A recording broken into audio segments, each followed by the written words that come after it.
छत्रपती संभाजी किंवा संभाजी राजे असं म्हणायचो, त्या संभाजीला माझा निरोप आहे की ज्या पद्धतीने तू सगळं विशालगडावर पेटवलंस, महाराष्ट्रामध्ये दंगल घडेल असे जे काही आराखडे ऐकले गेले, तुला कोणीतरी पुढे केलं, त्यामुळे ह्याच्या पुढे मी तुम्हाला म्हणणार नाही, काही लढाई विचारांची आहे आणि तुम्ही ज्या विचारांवर जातात ते शाहू महाराजांचे विचार नव्हते, ते तुमच्या वडिलांचेही विचार नाहीत. एखाद्या वडिलांनी आपल्या पोराचे विचार खोडून टाकावे हे नजीकच्या इतिहासात कधीही घडलेलं नाही. म्हणजे हे बेदखल केल्यासारखं आहे. वडिलांनी तुमचा निषेध करणं म्हणजे तुम्हाला बेदखल करण्यासारखं आहे. मी तर पुढे बसलो होतो, मला फक्त आवाज आला गाडीतनं, गाडीवर काहीतरी पडल्यासारखा आवाज आला. पुढे जाऊन आम्ही थांबलो, तोपर्यंत उलटे फिरले. हे 3च पोरं होती. माझ्या पोलिसांकडे 4 रिव्हॉल्वर होते, 24 गोळ्या होत्या.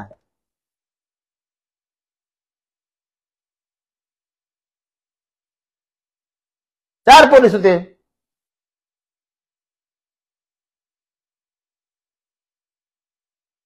त्या असल्या भ्याड हल्ल्याने माझ्या धर्मनिरपेक्षता आणि या स्वभावात आणि मुसलमानांसाठी केलं वगैरे, मी मुसलमानांसाठी लढत नसतो, मी विषयावर लढतो.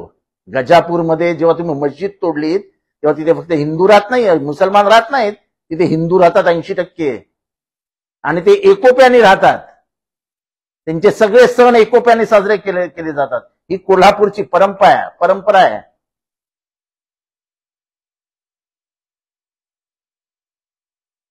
कोल्हापूरमधले मस्जिदीच्या बाहेर, एका मस्जिदीच्या बाहेर, पौराणिक मस्जिदीच्या बाहेर गणपतीचा मूर्ती आहे. ही सामाजिक एकता शाहू महाराजांनी जपली होती. ती सामाजिक एकता खरं तर या घराण्याने जपायला पाहिजे होती. या कोणाचा तरी बोलका भावला म्हणून हा बोलला आणि झालं, सगळी परिस्थिती आतंत गेली. त्याच्या बोलण्याचा फायदा संभाजी भिडेंनी घेतला आणि संभाजी भिडेंनी जे करायचं ते काम करून टाकलं. आणि त्यांना वाटत असेल गाडीवर मला दगड मारला म्हणून मी त्यांच्या विरोधात बोलणार नाही, तर आता मी अजून त्वेषाने आणि तीव्रतेने बोलेन. मी आजपर्यंत तरी आहोजाहो करायचो.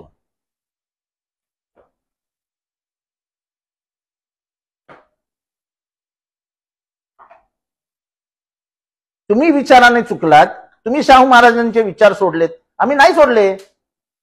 तुम्ही रक्ताचे वारसदार आहात, आम्ही वैचारिक वारसदार आहोत. स्वतःच्या वडिलांनी तुम्हाला बेदखल करून टाकलं, स्वतःच्या वडिलांनी तुमचा निषेध केला. खरं राजकारण त्याच्या मागचं हे की तुमच्या मनामध्ये आग आहे, जळतंय तुम्हाला की तुमचे वडील खासदार झाले, तुम्हाला खासदारकीचं तिकीट हवं होतं.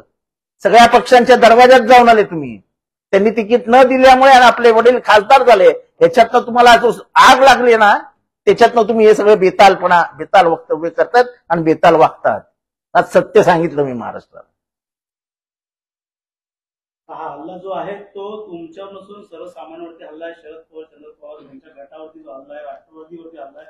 यापुढे कुठेतरी नाही, मला हे असं माझ्यावर हल्ला म्हणजे राष्ट्रवादीवर आहे असं मला काही वाटत नाही. हा हल्ला आहे तो माझ्यावरच आहे. मी पक्षापेक्षावर काय ढकलत नसतो. माझं बोलणं होतं, मी बोललो होतो, माझं इतर कोणी बोललं नव्हतं आणि मी आजही बोलतो की छत्रपती शिवाजी राजेंचे हे वारसदार राजर्षी शाहू यांचे विचार यांच्याशी गद्दारी संभाजीने केली. स्वराज्य संघटनेचे हे ठीक आहे ना, चालतात, पोलीस सुरक्षा, पण हे पहिल्यांदा माझ्या गाडीपाशी येऊ शकते, नाही तर आजपर्यंत माझ्या गाडीपाशी येण्याचं कोणी दाखवलं होतं डेरिंग.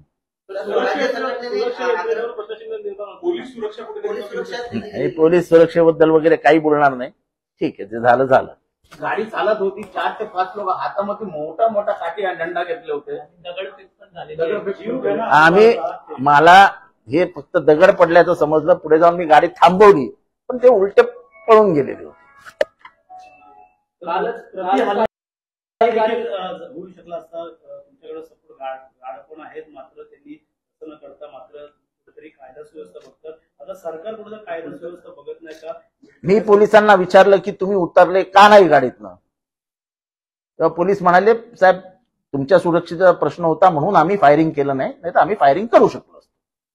त्यांच्यावरती काय कलम लावले पाहिजे एकंदरीत अशा प्रकारे? मला माहित नाही कलम बिलम काय लावायचे. सर काल रात्री ज्या झालेला आहे आपले कार्यकर्ते देखील नाशिकला जाऊन आले, मात्र स्वराज्य ज्या काचेवर लिहिलेलं होतं ती काच धुण्यात आली, कारण ती मळलेली होती. भगवा झेंडा देखील धुण्यात आलेला आहे. मात्र हे असं प्रेमाने त्यांना देखील आपल्यावरती आज असा हल्ला होता. त्यानं त्यांचं त्यांनी काम केलेलं आहे, आम्ही आमचं काम करत राहू. आम्ही धर्मनिरपेक्षता एकदा ठरवली आहे तर ती पाळणार ना. गजापूरला जाऊन संभाजीकडनं अपेक्षा होती की तिथे सामाजिक एकता निर्माण व्हावी. ह्याच्या वागण्यामुळे तिथल्या दलितांनी मुसलमानांनी आम्ही राजवाड्यावर येणार नाही म्हणून निरोप पाठवले. शेवटी आजचे खासदार छत्रपती शाहू हे गजापूरला गेले, त्यांनी तिथे सगळ्या समाजाला बसवून स्वतः बसले, 3 तास त्यांच्याशी बसून सगळं मिटवलं. तेव्हा कुठे कोल्हापुरी नगरी एका विशिष्ट म्हणजे पुरोगामित्वासाठी ओळखली जाते. संविधान ज्यांच्यावरती लिहिले गेले, अख्खा संविधानाचा मूळ बेस हे फुले शाहू आहेत.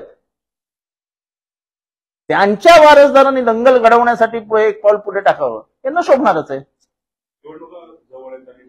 ठीक आहे, निवडणुकांसाठी काही कोण करत नाही, मी तरी करत नाहीत. त्यांनी काय केलं असेल मला त्याची काळजी. तुमचा आवाज दाबण्याचा प्रयत्न केला जातो का आणि तुम्ही माफी मागा असं देखील वारंवार? माफी तर मी मेलो तरी मागणार, मी मेलो तरी माफी मागणार.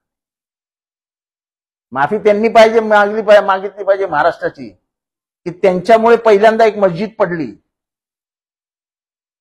आणि मी त्याच्यासाठी बोलतोय. मला छत्रपतींच्या विरोधात किंवा त्यांच्या बाजूने काही घेणं देणं पण नाही.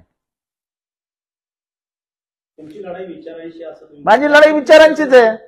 तुम्ही ज्या पद्धतीने वागलात, तुम्ही ज्या पद्धतीने बोललात, त्याच्यामुळे तिथे संधी मिळाली. मी हे म्हणत नाही की त्यांनी मस्जिद तोडली, पण त्यांनी संधी दिली दुसऱ्या टोळक्याला वरती घुसायची. त्यांच्या आड हा हल्ला झाला, त्याला ते जबाबदार आहेत, ते आरोपी आहेत. तरी मी कुठेही बोललेलं नाही त्यांना अटक करा म्हणून. आरोपी आहेत ते. आरोपी नंबर 1 संभाजी आहे. हल्लेखोर पण मोकाट होतील आणि जे मागते पण आरोपी आहेत ते पण मोकाट. काय नाही, पोलिसांकडनं काय अपेक्षा नाही आहेत माझ्या. कार्यकर्त्यांनी पोलिसांना धाव घेतलेली, त्यांना पत्र देखील दिलेलं आणि त्यांना अटक होऊन कारवाई करायची मागणी केली होती. ती जर कारवाई झाली तर हाला झाला नसता. ठीक आहे, आता झाला ना. आता झाल्यानंतर त्याच्यावरती चर्चा कशाला? झाला. पोलीस सुरक्षा वाढली पाहिजे चे अजिबात नाही. त्यांच्याबरोबर तक्रार देणार मी अजिबात माझी कोणाविरुद्धही तक्रार नाही. मी तक्रार करणार नाही. मी काहीही करणार नाही. हिंदी में जानना चाहेंगे संघटनेचं म्हणणं आहे जितेंद्र आव्हाड हे असं तुम्ही म्हणाल, मात्र तुम्ही ठाम होते अजूनही तुमच्या निर्णयावर. मी ते असं काहीतरी असं ते गांडू मुसलमानांना मुंबऱ्याचा पाकिस्तान करणार वगैरे हे असलं बोलून काय होत नाही.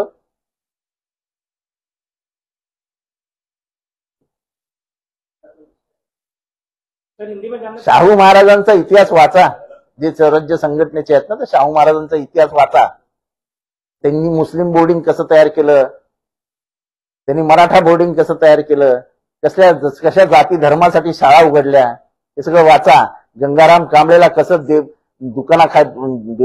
देवीच्या जवळ एक दुकान टाकून दिलं आणि जेव्हा दुकानात कोणी येत नाही म्हटल्यावर गंगाराम कांबळेला विचारलं तुझ्या दुकानात कोणी येत नाही म्हणाल्यावर म्हणाले सकाळी मीच येऊन बसीन तुझ्या इथे, म्हणजे सगळे भेटायला येतील. शाहू महाराजांचा वारसा जपायला पाहिजे ना.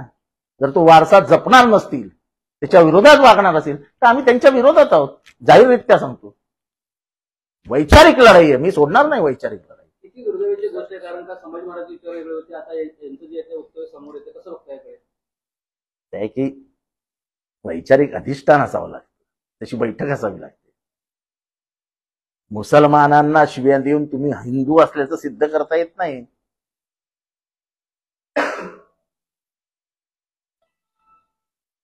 तर ज्या प्रकारे राष्ट्रवादीमध्ये उभी फूट अरे जाऊ. त्यानंतर तुम्ही एकमेव जे आहेत ते सत्ताधाऱ्यांवरती बोलताना पाहायला मिळते. जाणीवपूर्वक तुमच्यावरती अशा प्रकारचे हल्ले घडवून आणतात का किंवा राजकीय हेतू काही आहे का असं वाटतंय? असला तरी असेल, नसला तर नसेल. मी काही धर्मनिरपेक्षते सेक्युलरिझम मध्ये कॉम्प्रोमाइज करणार नाही.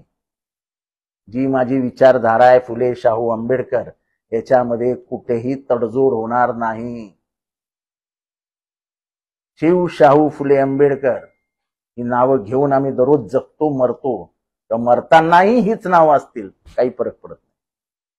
सर हिंदी में जानना चाहेंगे जिस तरीके से आपकी गाड़ी के ऊपर जो है हमला किया गया नाव होतं ह्या प्रकरणामध्ये सुद्धा ते वारंवार असे दंगली घडवले जातात. त्यात देखील आपण सांगितलं होतं की येत्या काळात अजून दंगली होण्याच्या शक्यता कसं बघताय? हे तर आहेच त्यांचा प्लॅन.